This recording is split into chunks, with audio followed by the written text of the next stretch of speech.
Ladies and gentlemen, JD Vance just shattered the silence, and Washington is absolutely losing it. I mean, check this out. The vice president of the United States didn't hold back this time. He went straight for the jugular, calling out Israel's influence, slamming open borders insanity, and reminding every American that we serve God, not globalists. And you can feel it. The moment that he said that, the temperature in the room dropped 20 degrees. I mean, the swamp panicked, the media froze, because for the first time in years, someone inside the White House actually told the truth out loud. America belongs to Americans again. Now, remember, this ain't 2016. This is October 2025, and President Donald J. Trump is once again president of the United States, but this time the gloves are off. JD Vance, he isn't just echoing President Trump, he is expanding the movement. He is taking the fight to the elites who have been hiding behind religion, hiding behind alliances, hiding behind political correctness. Meanwhile, they're selling out the country piece by piece. And so what JD Vance just said about Israel, about immigration, and about faith, oh, this changes everything. It's very bold. It is raw. It's dangerous to say in Washington. I'll just go and tell you that right now. But it's the truth, though. And millions of Americans feel it in their bones. So buckle up, guys, because today, in the next couple of minutes, we're going to dive into exactly what JD Vance just said, why it's shaking the globalist establishment to its core, and what it really means for the future of this country. Hit the like button and subscribe. Okay, for weeks, speculation built like thunderclouds over Washington. Reporters were whispering that JD Vance was being muzzled and that he'd play the quiet VP role while Trump took the punches. But JD Vance was watching. He was listening. He saw the lies, he saw the manipulation, and the same power brokers that were trying to box him in, and he had enough. Then, during his turning point appearance, he let it all out. No teleprompter, no filter, just the truth. That was the moment that he broke his silence, and in doing so, he lit a match that is now burning straight through the halls of Washington, D.C. Now, JD Vance, he didn't just speak to voters. He sent a message to the elite conservative movement. Stop flinching. He said the left never hesitates to use power when they have it. They stack courts, weaponize agencies, rewrite culture, while conservatives debate optics. His challenge was very simple but devastating. If the other side is already doing it, why are you afraid to fight back? Now, for decades, Republicans conserved nothing. Trump changed that in 2016, and now JD Vance is saying it's time to finish what President Trump started, not to apologize for winning, but to wield power like you intend to keep it. Drop a fight back if you agree with JD Vance that we should be fighting back. So when JD Vance took the mic, he didn't just target Democrats. He went straight after the so-called conservatives who panic every time President Trump or his supporters take some bold action. He called them panicans. I know, the kind of politicians who clutch their pearls every time somebody upsets the Washington cocktail circuit. These are the people who fold the second that CNN raises an eyebrow, and Vance shredded them live. He said, the president doesn't run to please the pundits. He ran to serve the people. This was a direct call out to weak Republicans who would rather lose politely than win unapologetically for America. So remember the hysteria months ago when the pundits swore President Trump was about to launch a massive war in the Middle East for Israel?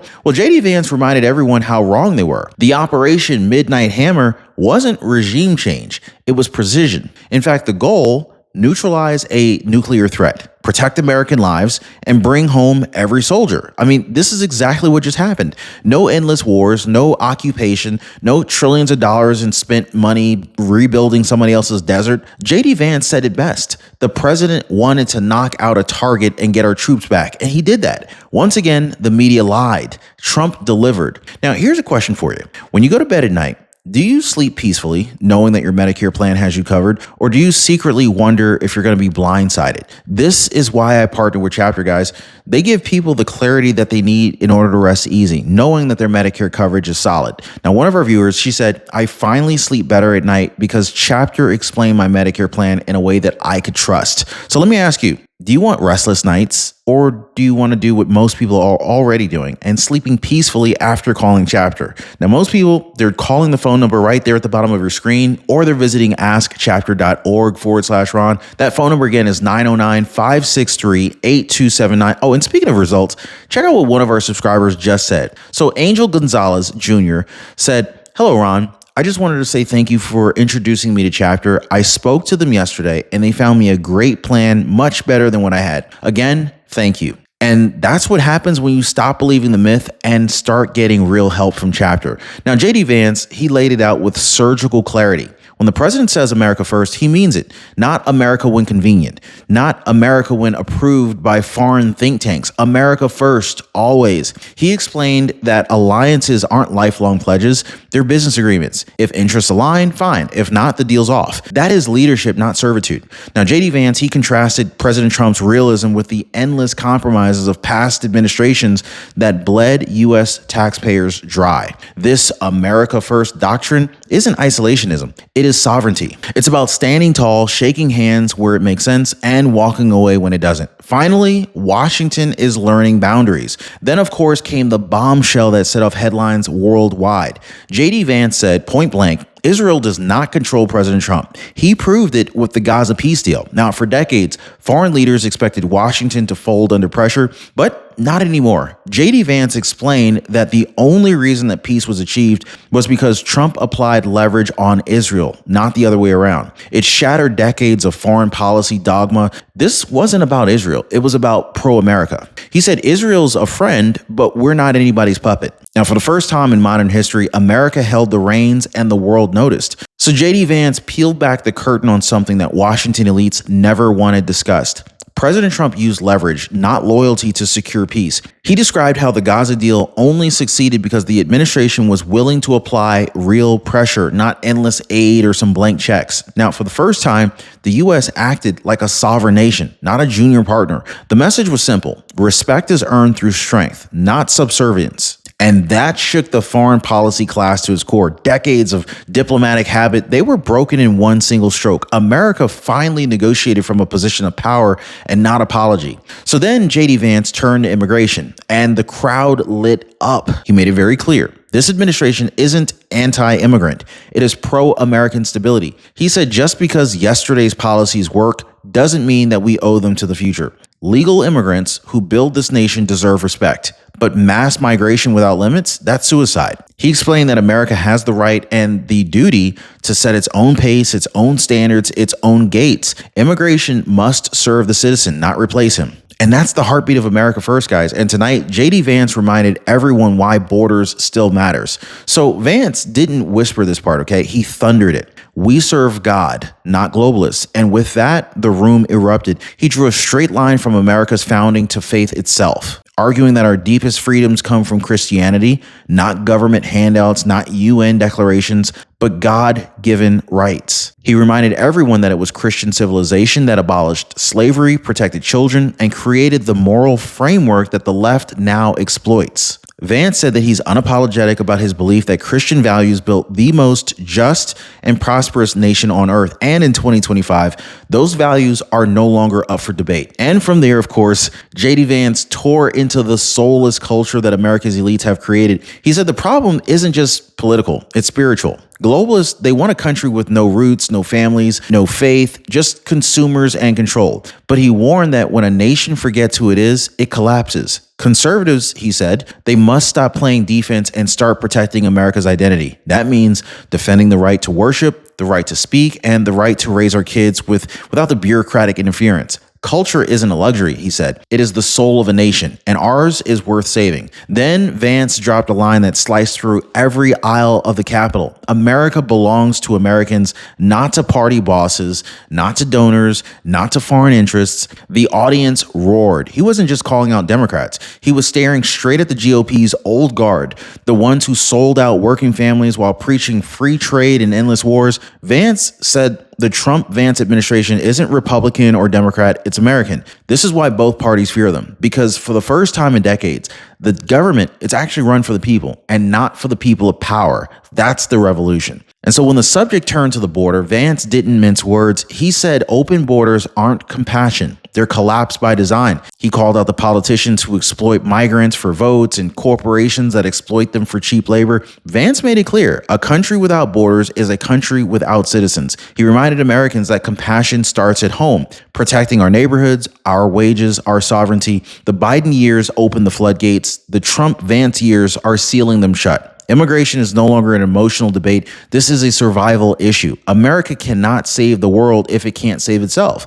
And so J.D. Vance, he didn't hold back when comparing this administration to the last one. He said, we went from two complete and total morons pretending to run the country to a team that actually gets results. The crowd erupted in laughter and applause. In fact, under Joe Biden and Kamala Harris, America spiraled. Rampant inflation, border chaos, moral decay. But under Trump and Vance, the tides turned. Gas prices fell, the economy stabilized, and foreign leaders finally respected our flag again. But beyond policy, it's about posture. America's back on offense. The days of weakness, confusion, and cowardice are over. Washington, they might hate it, but the people love it. And so then Vance got a little personal. He looked right into the camera and he said what millions needed to hear. Stop waiting for permission to fight for your country. Conservatives have the majority, the mandate, and the moral authority, but too many still act like they're losing. Vance urged viewers to think like winners again, to use power boldly, not as caretakers, but as builders. No more holding the line. It's time to move the line forward, he said. He said, if we don't use the authority the people gave us, we're going to lose it. And he's right. Courage unused becomes cowardice disguised as civility. Now, Vance's tone shifted. Less celebration, more urgency. He warned that every time conservatives hesitate, the left rushes in to seize ground. Nature hates a vacuum, he said, and politics does too. Now, for decades, Republicans sat back while the left took over schools and media and culture. And now they want the same control over religion, money, and even your speech. Vance said the stakes couldn't be higher. If we don't use power to defend what's right, they're going to use theirs to erase it. The clock's ticking, he warned. You can't conserve a nation that refuses to stand up for itself. Then he tied it all together. So Vance said, real courage doesn't come from politics. It comes from faith. He quoted scripture, by their fruits ye shall know them. He said the fruits of Christian faith are freedom, dignity, and prosperity. And that's why globalists hate it. They want people dependent on systems, not on God. Vance said that the Trump-Vance movement isn't just a political revival. It is a moral awakening. It's about believing that courage isn't found in polls or press conferences, but in conviction. We serve God first, he said. That is why they cannot control us. The crowd roared. Drop an amen if you agree. Now, Vance described the Trump-Vance foreign policy as a total break from the past. Gone are the days where Washington bowed to foreign capitals, apologized for American power, and sent billions overseas while veterans slept on sidewalks. Vance said that the Gaza peace deal proved the new model, partnership without submission. America sets the terms now. The White House no longer answers to think tanks in Brussels or lobbyists in Tel Aviv. It answers to the American people. The establishment calls that dangerous. Vance calls it freedom. For the first time in a generation, the U.S. acts like a sovereign superpower again. Then came the question that froze Washington. Who really runs this question? Vance said sovereignty isn't just about borders, it's about who gives the orders. Are we governed by the voters or by the donors? By Americans or by the global class pulling strings behind closed doors? He said Trump's return shattered that illusion. Every decision now runs through one filter. Does it serve the American people? That's sovereignty. It's not a slogan. It is the rediscovery of power that belongs to us. For too long, America has served everybody else. But now, under Trump and Vance, America finally serves itself. So by this point, Vance's words had turned from commentary to conviction. He said this battle isn't about left versus right. It's about freedom versus control. Every issue, immigration, faith, foreign policy, ties back to one question. Who owns America's future? His voice rose as he described the stakes. Millions of Americans who've lost faith in their leaders, but not in their country. He said frustration is justified, but despair is deadly. We're not victims. We are not victims, he declared. We're the majority.